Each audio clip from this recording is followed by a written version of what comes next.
So, I'm doing my project on May Boatwright. And May Boatwright is from the movie The Secret Life of Bees.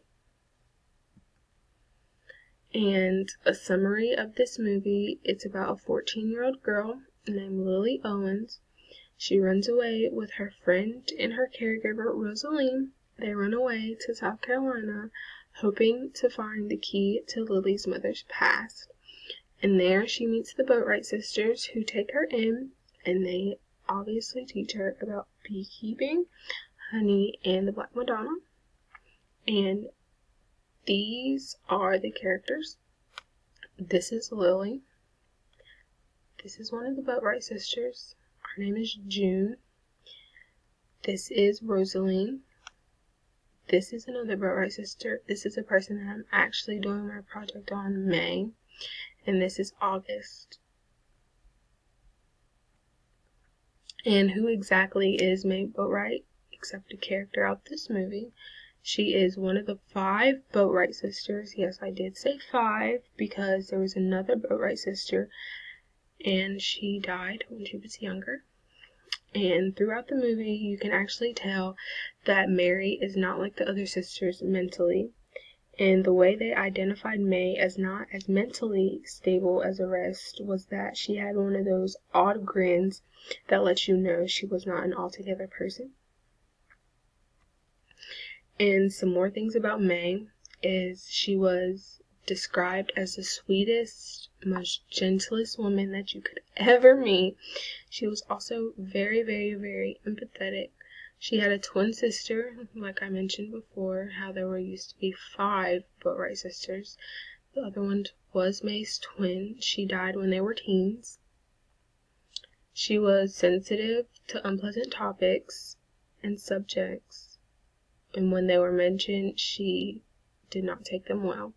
And to cope with those emotions that she had, she used the wailing wall. And the origins from the wailing wall was actually from the Western Wall that is stationed in Jerusalem. And here is a clip or multiple clips from the movies that shows multiple different aspects of May. Some she's going to be happy and some she's not going to be so happy.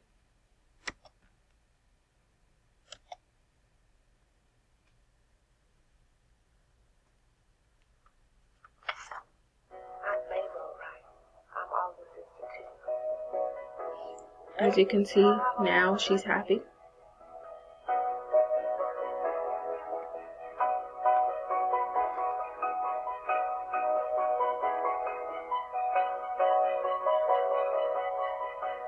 And then here you can see she's not so happy. Sometimes not feeling is the only way you can survive.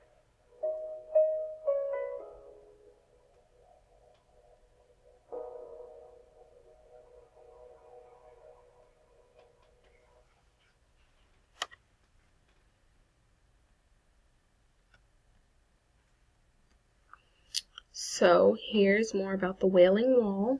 It belonged to May, of course. There's May.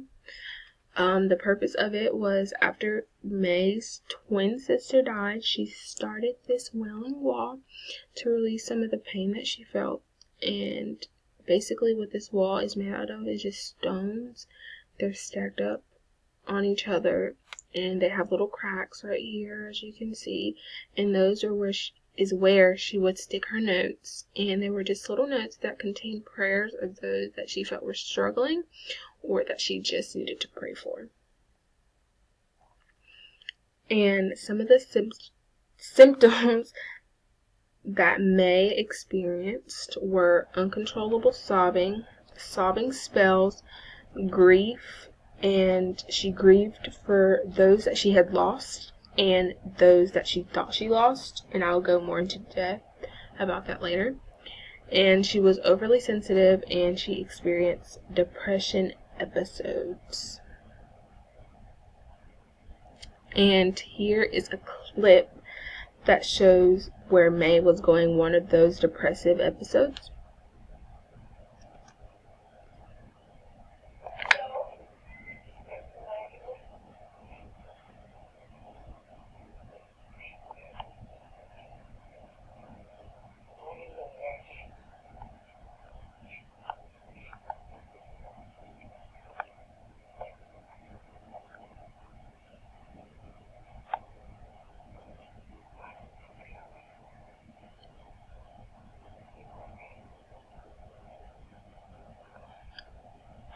So basically is what's going on. May found out that one of the family friends has gotten arrested and has been beaten. And she does not do well with overly sensitive topics. And here she's going through one of her episodes.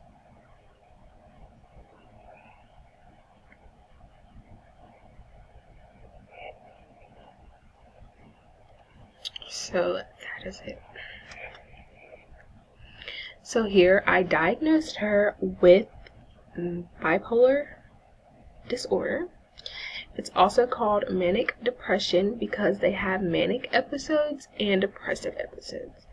And this disorder is associated with episodes of mood swings ranging from depressive lows to manic highs. And right here is when May is clearly happy, and then here she's going through one of her depressive episodes, not a manic episode. And a manic episode is where you have really high energy and loss of touch with reality. And when May has a manic episode, she tends to gravitate her hands to her head, and she cannot control her movements, and she usually just hits herself in her temples. And a depressive episode, you usually have low energy, low motivation, and suicidal thoughts. And May did have suicidal thoughts. She actually, in the movie, did commit suicide. The statistics, more than 5 million American adults have bipolar disorder. The age groups that are affected are 14 through 18, 19 through 40, and 41 through 60. And the exact cause of bipolar disorder is unknown, but they do know a couple things that play a role into it, and that are genetics, the environment that person is in, and what they're going to on a day-to-day basis, and altered brain structure and the chemistry. And here are the treatments. And the treatment that I thought she should go under is cognitive behavioral therapy. And that is where you talk to a therapist and they focus on modifying your negative thoughts, your behaviors, and emotional responses that are associated with psychological distress. And here you have a little diagram, and it has your thoughts, your behavior, and your emotion, and that all ties in to what you will be talking about in cognitive behavioral therapy. And your thoughts are what we think affects and how we act and feel. And then your behavior will be what you do that affects and how you think and feel about it. And your emotions is what we feel affects and how do we think and do. And the origins of this therapy it was discovered by Aaron T. Beck in the late 1960s, and it usually lasts between 5 and 2 weekly sessions or fortnightly sessions, and each session usually lasts about 30 to 60 minutes.